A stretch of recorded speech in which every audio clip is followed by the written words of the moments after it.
دەیەمین پاڵەوانێتی شەترەنجی کلاسیکی خانزاد دوای 5 ڕۆژ لە ڕکابەری لە نێوان 6 یاریزان کۆتایی پێهات. لە پاڵەوانێتەکە جگە لە یاریزانی کوردستان، پاڵەوانانی عێراق و یاریزانی سووریا و ئێرانیش بەشدار بوون.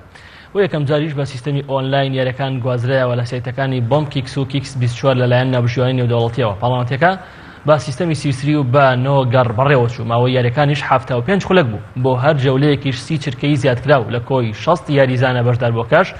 39یان خاوەنی ڕیتینگی جیهانی بوون، 5یان خاوەنی ناونیشانی جیهانین. دوای کۆتایی هاتنی پاڵەوانێتەکەش خەڵات بەسەر یاریزانە سەرکەوتەکاندا دەبەشکرا. ئەنجامەکانیش بەم شێوەیە بوون. لە کوڕان زۆزک سەڵاح پلەی یەکەمی بەدەستێنا بە 8 خاڵ و حوسێن عەلی دووەم بە 7 خاڵ و نیو. دیدار محەممەد و محەممەد خەلیل بە بۆرسە تەسلیمی بە 6 خاڵ و نیو سێیەم بوون. لە کچانیش داین کەمال بە 5 خاڵ و نیو یەکەم و کارین کەمالی خوشکشی بە 5 خاڵ دووەم و سارا مەسعود بە هەمان ڕێژەی خاڵ پلەی سێیەمی بەدەستێنا.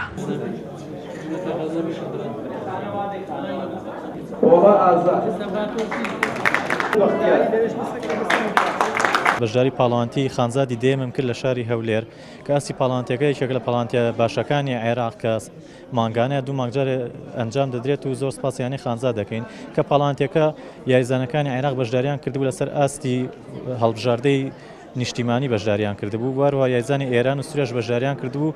پاڵەوانتیەکە وەکو ئاستێکی زۆر باشی هەیە و بەقوتە کە ئەمە پێویستە ئەم پاڵەوانتیانە لە شارەکانی کەش هەر نەک لە هەولێر بێت، لە سلێمانی، لە دوهۆک، لە شارەکانی عێراقی کەش ئەنجام بدرێت، چونکە ئەمە ئاستی یاریزانەکان بەرەبەرە پێشە خات، چونکە بە بۆنەی ئەم خەیرانەوە ناتوانین بەشداری بتوڵەکانی دەرەوە بکەین، بۆیە لە ناوخۆ بتوڵانە بکرێتەوە بۆ ئێمە زۆر باشە بێت.